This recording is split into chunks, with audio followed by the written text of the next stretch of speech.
You've tuned into the Bellingham Podcast for the week of December 2nd, 2018. This is episode 102. From that city by the Salish Sea, I am AJ Barce. And look, Ma, I found my voice back. It's Chris Powell. On this episode, AJ and I are continuing our season of less with eliminating things you can't necessarily donate or throw away. In this case, we're letting go of various software, media content, and more. Heat up some peppermint tea, why don't you, and settle into that sofa. It's that time once again. This is the Bellingham Podcast. That sultry baritone voice. I missed you, Chris. I'm back. No, I'm back. It's good to be back. How you doing, AJ? Good. How are you doing? Seriously. Yeah, back from the dead. Last week was a heck of a week. As we're recording this, last week was Thanksgiving. And you know when you power down a Windows computer, you hit that start button and then you choose shutdown. Yeah. And then you click OK. Right. Someone clicked OK, and my body just started turning off its essential processes. And I went home in the afternoon, crawled into my bed. It's like the Blues Brothers mobile when it arrives at the Cook County Courthouse, and I collapsed. And 18 hours later, I awoke. Yeah. And my body needed to heal, and I had a little bit of a chest cold. Had a fever and was knocked out for Thanksgiving and quarantined myself, so family didn't get it. But, you know, I'm seeing and observing a lot of people getting whatever this crud is.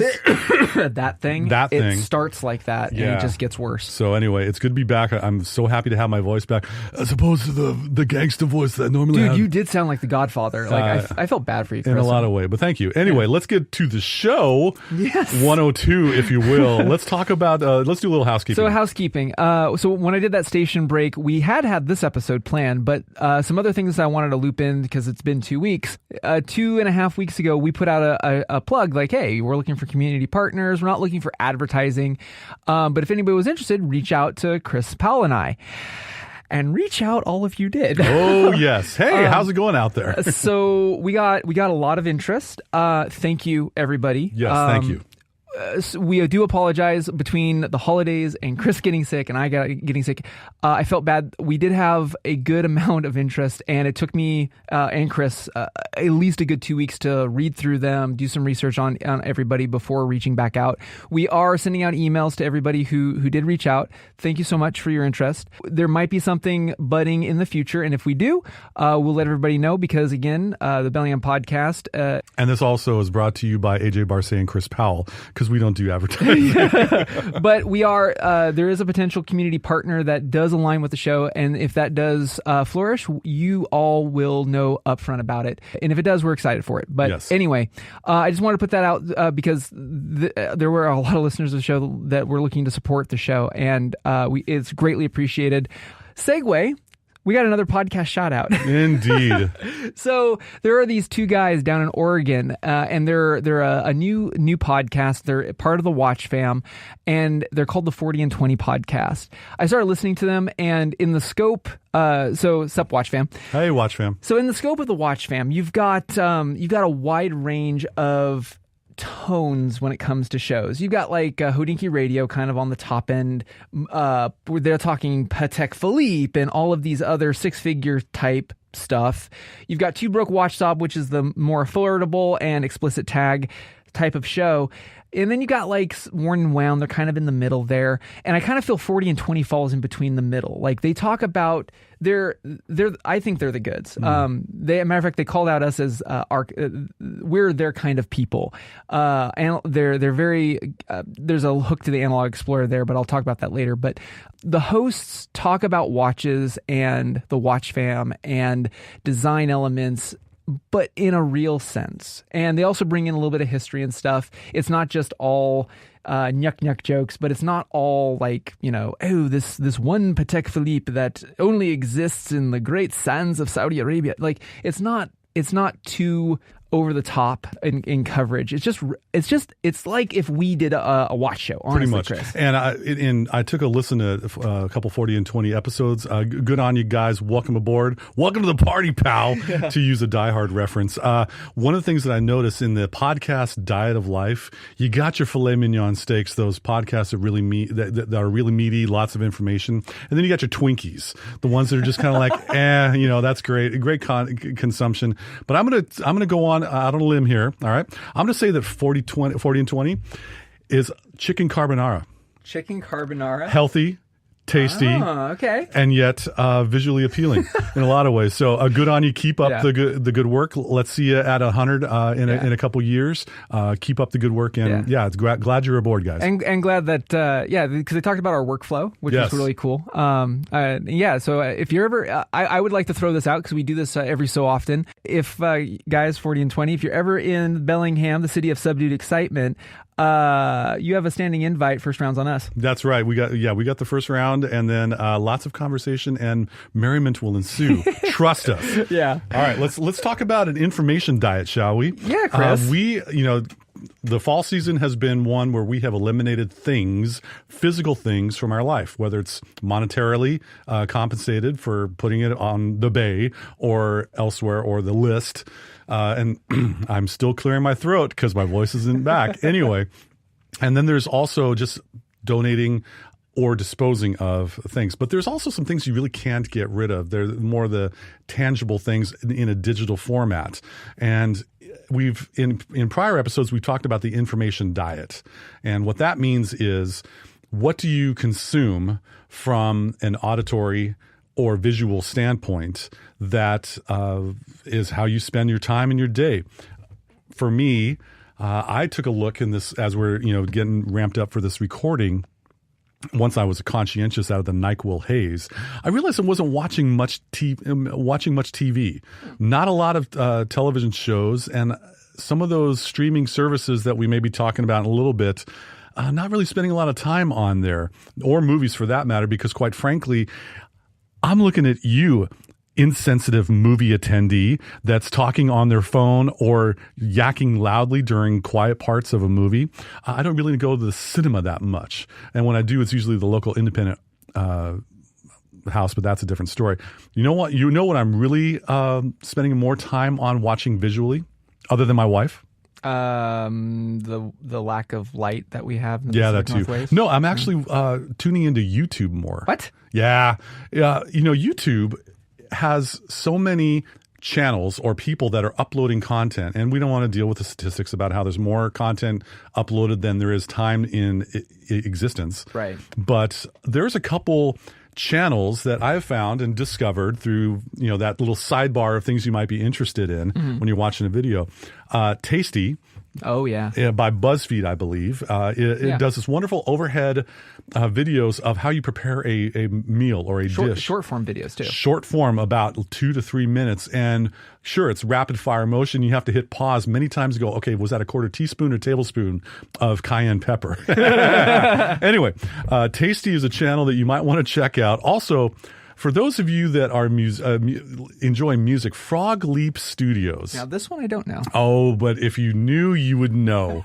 Frog Leap Studios is a guy, I believe he's in Norway, and he is an amazing guitarist. His name's Leo, and amazing musician. And what he does is he takes popular pop songs, grunge songs, disco songs, whatever have you. One of the latest ones is the theme to SpongeBob SquarePants, but it is in a Cookie Monster death metal kind of song, and he creates the entire song: drums, guitars, bass, vocals, and all.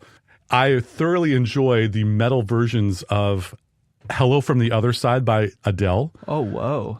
My aforementioned wife doesn't want to hear that version because she likes the original Adele version. Anyway, Frog Leap Studios, whenever they come out with a new video, I thoroughly enjoy it. Marques Brownlee, he's also known as MKBHD. As far as a tech video blogger, par excellence. Very easygoing. He's non-polarizing. He gives it to you straight, and he's got some smooth qualities to him. I dig his approaches to technology, even though he's talking about the new shiny in almost every video. But I enjoy his approach, and I enjoy the 8K, 64K video cameras that he's shooting with. Yeah, no, it's really high def. How long are his videos? It could go from 5 minutes to about 20 to 30 minutes. Okay, so a little bit longer. Yeah, exactly. And then also there's a channel called PostModern Jukebox. Oh yeah, for the music fans Bradley out there. Yes, and you take these popular songs from yesteryear and you regroove them into either a bebop jazz or a sultry 40s blues kind of thing. And I thoroughly enjoy their interpretations, because when you have a popular song, I love the talent that people have to take the chord progressions and the hooks and the riffs and turning it into something of a different genre. Funny thing about PostModern Jukebox, they are coming to the Mount Baker Theater in Bellingham soon, or maybe they already have. And I think it's in December. But anyway, PostModern Jukebox. If you happen to Google them or check them out on YouTube, that's what I'm listening to. So I've taken up way too much time of this as far as my information diet. As far as news, I'm really not consuming that much. I think I'm trying to be privy to less and less news on TV, on the internet, and elsewhere. If it's important, people will probably tell me. Welcome to my side. There you go. Yes. And but once a day, I will check Google News, because its algorithm gives me an interesting take on what I've clicked on, and due to my account's location, local news. Yeah, no, that's valid.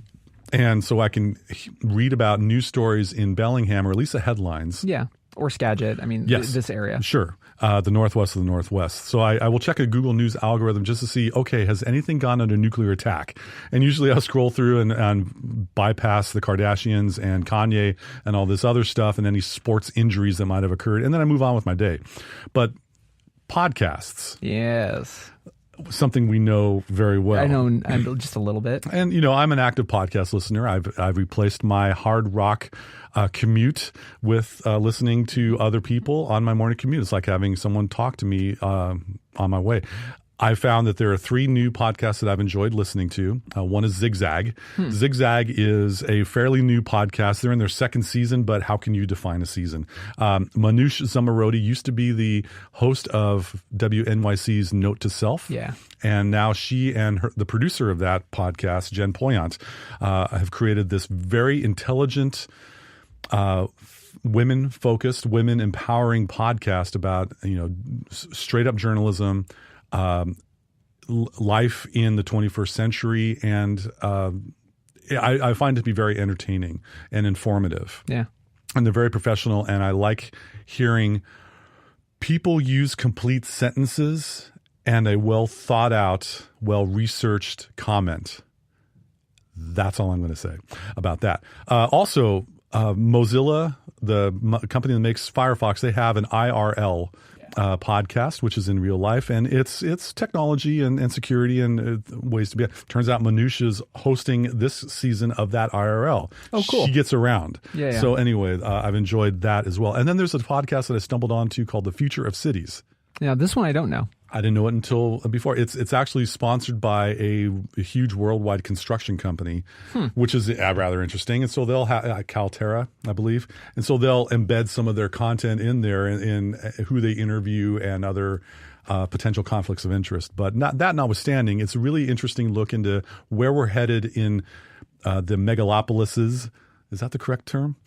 Or just cities in general. And, I've found a couple of episodes interesting about autonomous driving cars, and not just like, oh, I get my own chauffeur, but what can you do in that time? It's a really good thought exercise. And so I've enjoyed that podcast. That's cool. So AJ, what the heck are you consuming in your information diet? Well, I am consuming the Bellingham Podcast on KMRE 102.3 FM. Low power with my new voice back. Community radio here in the heart and the city of subdued excitement. So I've been hitting up YouTube a little bit as well. And it's interesting because a lot of Patreon folk, are migrating from like YouTube and that whole monetization method over to Patreon, which is cool. But anyway, there's one guy that I stumbled on, and I recognized like his style and his name, but I couldn't quite place him until he made a reference to something about the minimalists. Yes. The minimalists. Yeah, those guys. And Matt, I think it's Matt Diavella. Matt Diavella.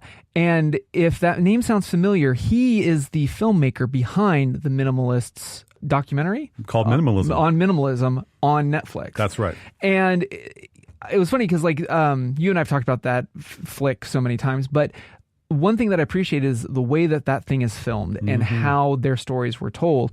And Matt is that guy. Yep. And anyway, so he has a YouTube channel that I stumbled upon, and his YouTube channel is equally as good. He is an excellent storyteller. Preach. And there's this one that I would recommend everybody watch. It's called A Day in the Life of a Minimalist. Yep.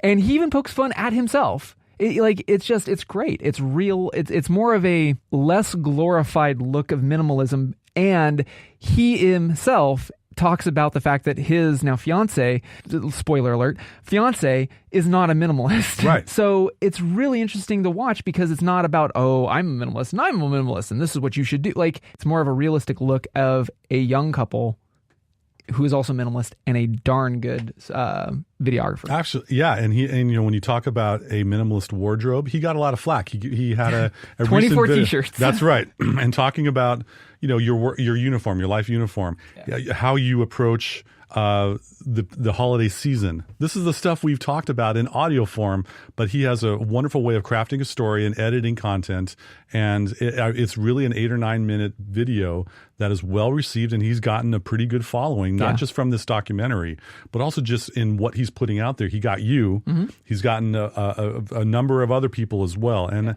you could tell he's humble. Yeah. I think one of the things that has endeared him to me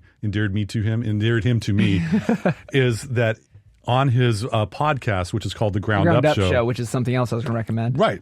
Sorry for stealing your thunder. That's fine. His moonshot or his utopian ultimate goal is to get The Rock on his podcast. Yes. Yeah, I caught that. And there's so many, there's a hashtag Get Rock on on Ground Up Show. It's quite humorous, and it's nice to have someone to watch someone or take time watching someone that has a little bit of humility and is a little self-effacing. Yeah. And so, check out Matt D'Avella's channel on YouTube. But please, continue. Yeah. So that's kind of it in YouTube land. I mean, there's a few other things that I watch, which is like Watchfinder Co. But I've mentioned a few of these before on other shows, so I'm not going to go down that road.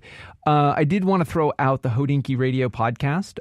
They're doing a stellar job. The crew at Hodinkee have their own podcast, and they call it Hodinkee Radio.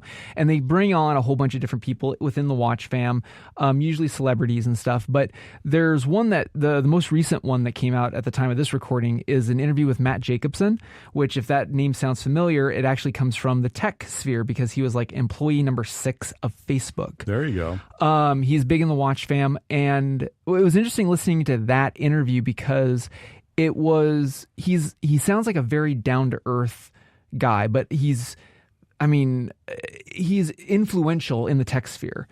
But what's interesting is he's also a surfer, and he talks about like the surf culture and the fact that back in the 90s, like most surfers were rocking Rolex Submariners, which you probably think to yourself, well, that's really expensive, but not really back then. It was the tool for the job. It was meant for the water and to get thrashed and survive, which surfing kind of has that effect on the human body. Right tool for the job. Right. And so it was just really interesting listening to him. And he talked the power as a collector. If you're a collector of anything, be able to look at something and ask yourself, do I need to get that?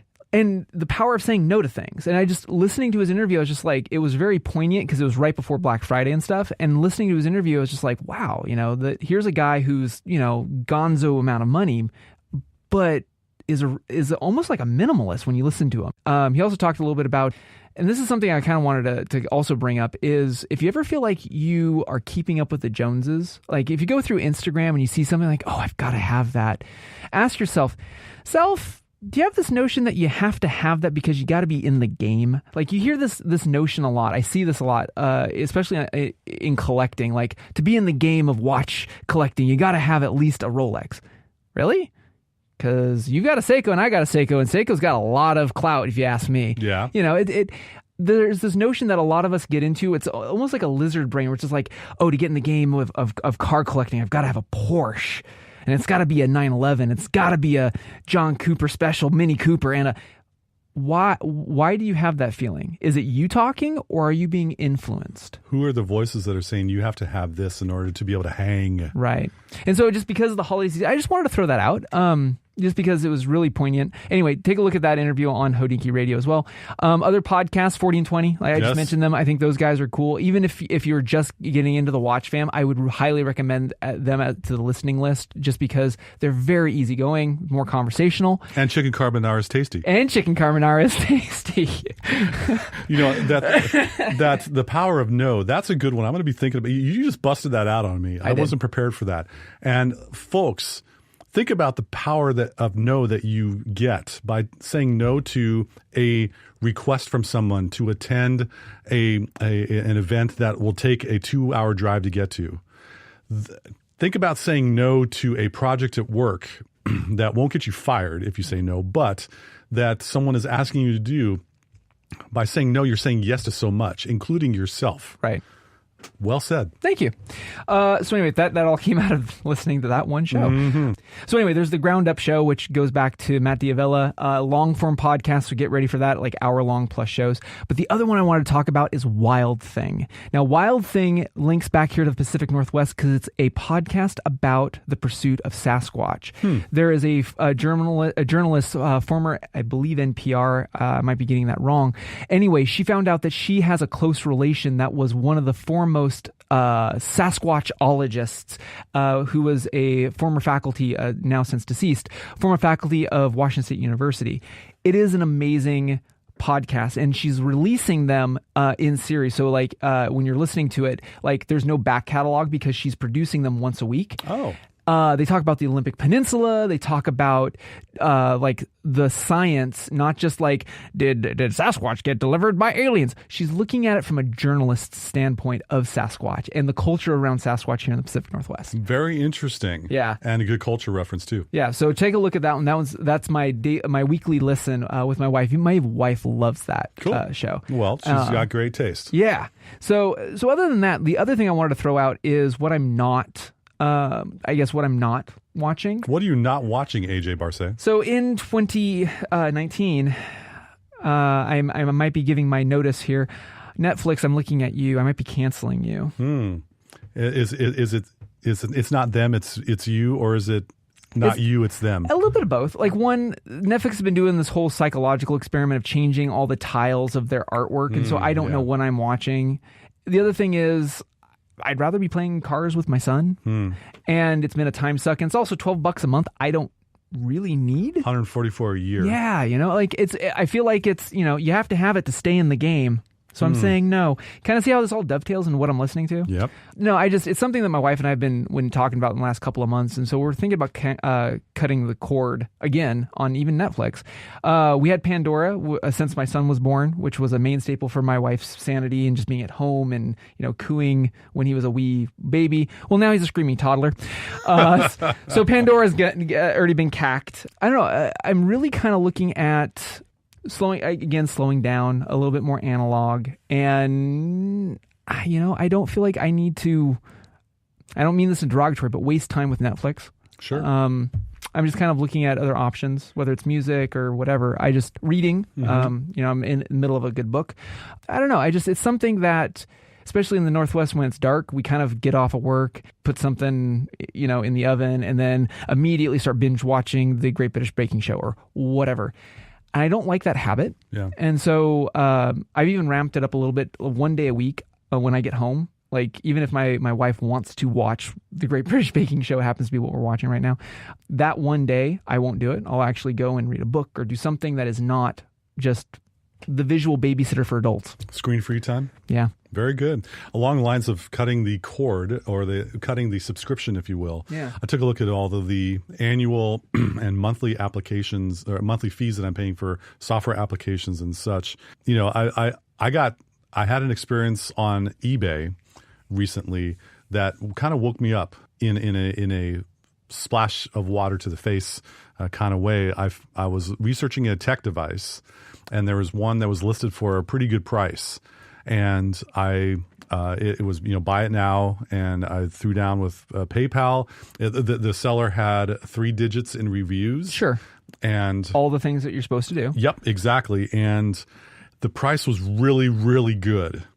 That should have been a tip off for itself. And so I paid for it in PayPal and got the confirmation. And about 2 hours later, I received an email from eBay saying, you may have purchased something from a compromised account. Ugh. And so, unfortunately, being a little bit of a knowledgeable tech, I was able to navigate this and go through PayPal to report and copy paste a lot of this information and, end resolution that seller had ended the listing immediately after I had purchased it, closed their account and took off with the money. Well, the amount of money wasn't huge, but PayPal, of whom I paid for it, refunded my money after a designated amount of time that they would allow the seller to respond to my dispute. Yeah. And so they sided with me, got the funds in my account today. So that was a 3-week wake-up call. And so I'm very cautious about what I'm doing. But that also makes me wonder, do I really want to buy stuff on eBay anymore?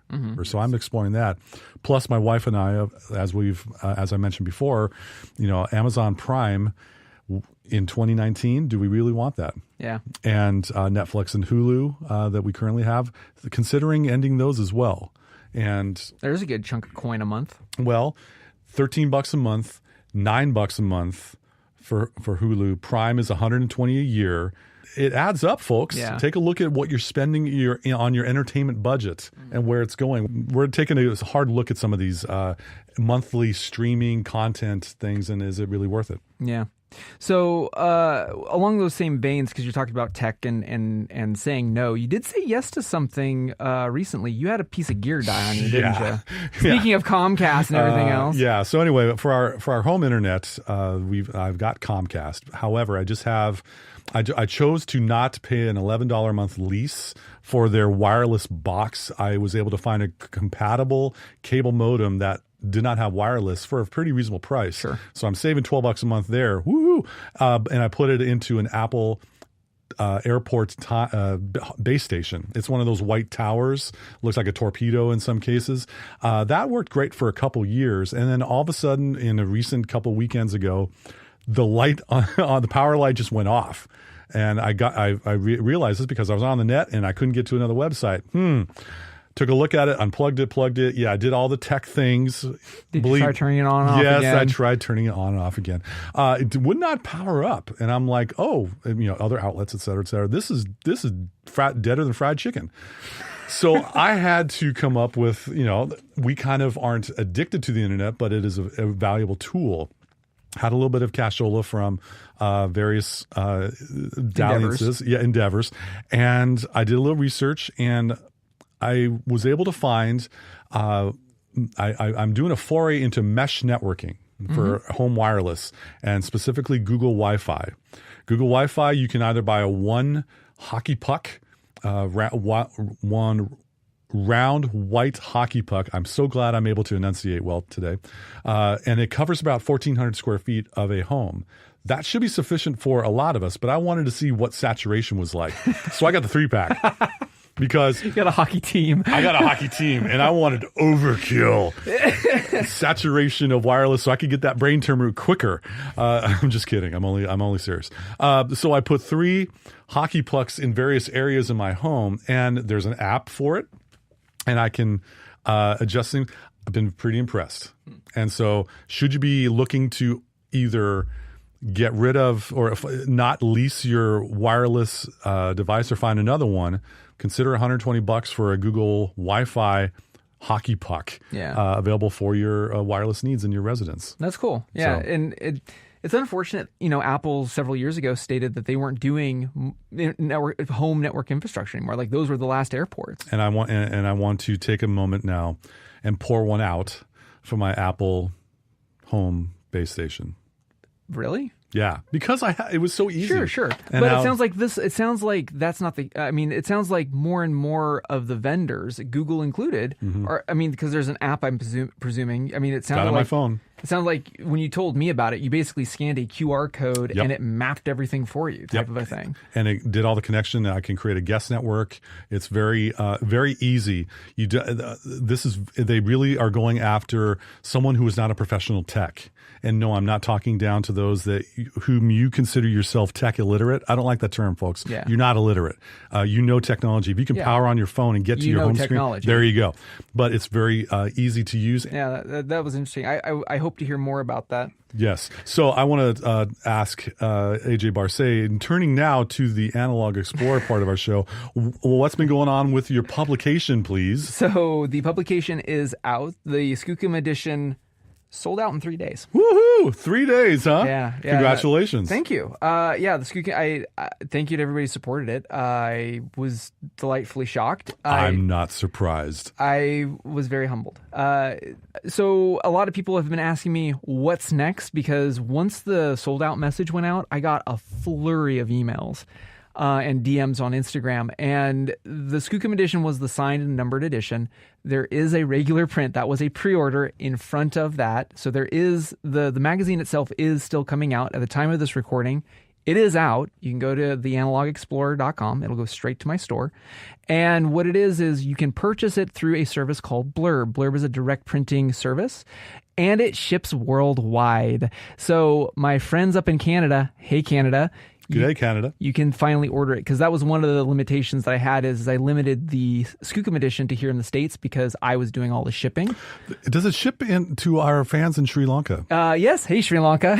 I'm pretty sure Blurb delivers there. But anyway, no. So that the Skookum edition sold out. The regular edition will hit the internet here now by the time you're listening to this. And should you want to order one, of course they do. Line forms behind Chris Powell. I already, no, you have yours. I already have mine. Yeah. Ladies and gentlemen, I have number 2, Neener, because I'm the podcast partner in crime. It's a well done document. It's really, there's a lot of care put into it. There's a lot of thought. This is a keepsake. This is something that you don't. This is nice. This is great. No, this is something that you're like, wow, this is a real piece of work. Not just I'm a piece way. of work. Thanks. So it's yes. There's not much more I need to say about it. But so then anyway, let's wrap this up. That wraps it up for this 102nd edition of the Bellingham Podcast. Thank you again so much for listening to us, rating us, reviewing us on wherever you like to listen to our podcast. Remember, if you're in the Bellingham area, you might be listening to us on KMRE 102.3 FM. Low power. Community radio here in the heart of the city by the Salish Sea. On that note, happy holidays, everyone. I'm AJ. And I'm Chris. Thanks once again for joining us on the Bellingham Podcast. Man, it's so good to have my voice back and to actually talk without being raspy.